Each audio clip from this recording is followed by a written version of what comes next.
bottom line is, regardless of what circuitry you're using, whatever else, it's more the individual perception of what you're hearing that makes a difference, even more so than the components you're using. Well, I don't really mean to imply that. All of us are trained listeners. We're very good at what we do. The amplifier, the speaker, the preamp, the source, and it all has to be very good quality. It has to be good. It really has to be good. And as long as it's good enough to go above a threshold for all of us as human beings, then our emotions can take over. But if it's dog poo down here, it will never rise and cross that threshold. So no, the answer is it depends actually. Going back to your resistor with the solid state amplifier, what about the harmonics? We have two amps that are primarily producing even order harmonics versus solid state with odd order. How does that, the resistor's not going to address those harmonics? No, it doesn't. It turns out that if the distortion is above the human hearing threshold, then you have to count for it. If you're going to make one sound like the other, you have to have the distortion components be essentially identical. And at the stereophile, I had little pots that I could adjust to do exactly that. Oh, I heard you saying that, but I didn't know that was what it was directed. That's what it was for. It was to make my transistor amp, which had vanishingly low distortion. No, 0.001, something like that. Okay. And the tube amp had 0.5%, or maybe even close to 1%, if I recall. Right. So I dialed in these resistors so I could have the same distortion components, the same, and I had a spectrum analyzer. So you were looking at the second and third and fourth harmonic type thing? Second, third, fourth. And essentially, you were required to add distortion to your amplifier to make it sound as good as the other. You had to add distortion. That's what I thought I would have to do going into this challenge. As it turned out, the distortion was low enough on both amps that it didn't matter. It fell below the threshold of hearing. And if you look at it, 1% distortion is pretty low distortion. It is, you're right. And when the amplifiers, even a tube amplifier, is playing at modest levels, the distortion is even order of magnitude below that, 0.05, just like a solid state amp. They're very low. And so it turns out, I went to all the trouble, it took me a whole day to adjust these pots, and then I couldn't tell any difference. So I sort of, as I was going along and doing my listening, and I wasn't getting positive results, I was getting what science guys call null results. Nerds call it nut results. No results. See, I told you my mouth goes ahead of my brain half the time. But so it turned out I didn't worry about the pots. It wasn't necessary. Okay. Wow. What volume level were you playing when you did the stereophile challenge, and was it the same when you were testing? I did it at all volume levels, soft, medium, high, and then when we did the testing, they chose the volume level. And actually they chose reasonable levels. They didn't go crazy on the levels. They did it just with regular levels. And Do you think if they increased the power or the volume that they would have been able to tell? well, I couldn't tell when I did that, because before they arrived at the hotel, remember I was practicing and giving myself dry runs, and I couldn't tell. And to give you an example of the extremes I went to, I took the loudspeakers, the amplifiers were driving, and I ran them with long cables way out in the parking lot so I couldn't hear them. Closed the doors, went into the bathroom, and had the null speaker in my hand. I could hear that, but I couldn't hear the other speakers, and there wasn't anything coming out of it.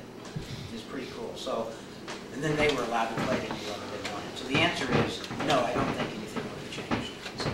So if the distortion characteristics didn't really play into it, then it primarily was the output impedance. It was the output impedance and the frequency response and the shift in tonal balance. Remember, that's why I said crank up the bass a little tiny bit to warm it up. Yes, Frank? Did they supply you with the speakers that they were going to listen to? Yes. Which ones were they? I can't remember. No, I really can't remember. It was over 20 years ago. Can you describe the expression on their faces when they realized that you had done it and they were going to have to eat crow in the magazine? Lie on the wall Because moment. that would have to be an extremely satisfying moment, I would think, and hilarious for us to think about. I tell you, I was scared to death that they were going to take it away. Because they were a magazine, it sort of flew in the face of their, Marjorie, help me out. Ideology. They were the Catholic Church in your Galilee. Yeah, that's right. exactly And I right. said, still, it turns. Exactly. But Where's Marjorie? the- Put that down, Marjorie. Catholic Church Galilee. put that down. I was afraid they were going to undo it somehow. After they had, after Gordon Holt, who owned the magazine at the time, had written it up, and I got an advance write-up before I left Santa Fe, which was as soon as I stayed there until I got the the draft of the copy. Once I had that in my hand, I said to myself, I can't let these guys listen to this again. They're going to get me.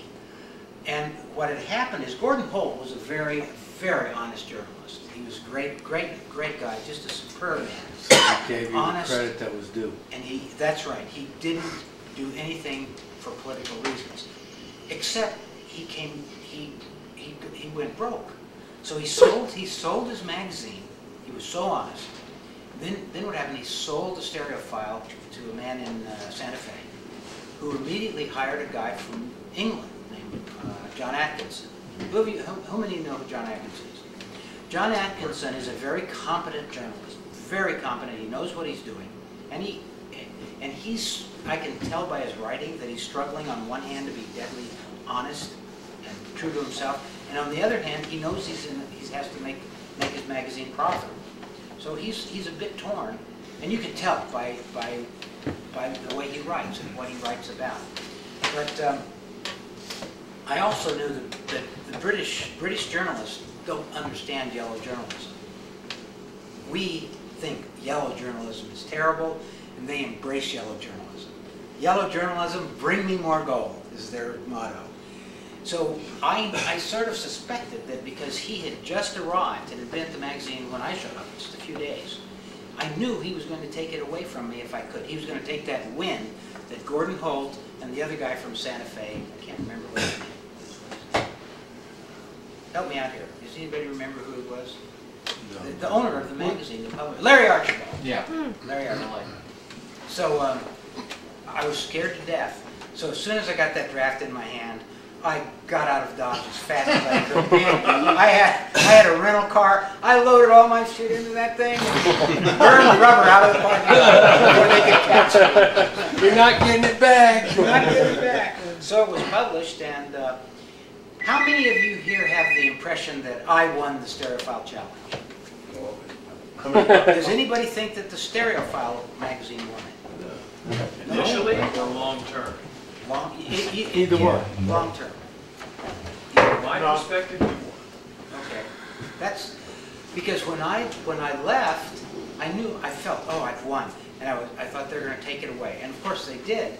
Next magazine, they said, Bob's a charlatan. Bob didn't really do it. He really didn't do it. This was now not Larry Archibald talking or Gordon Holt, but John Atkinson, who is now the new editor, and didn't understand. They have a view of yellow journalism that's unlike ours, being from England. And so he began to take it away from me. In issue after issue after issue, I was getting pounded by this guy. And so I was feeling pretty blue. I thought, he's successfully he's the press. The press can take anything. They give it, they can take it.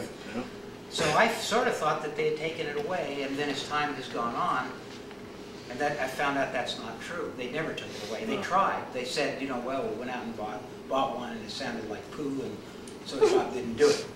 But I had that challenge still under my belt, and people believed me. I was successful in selling those amps.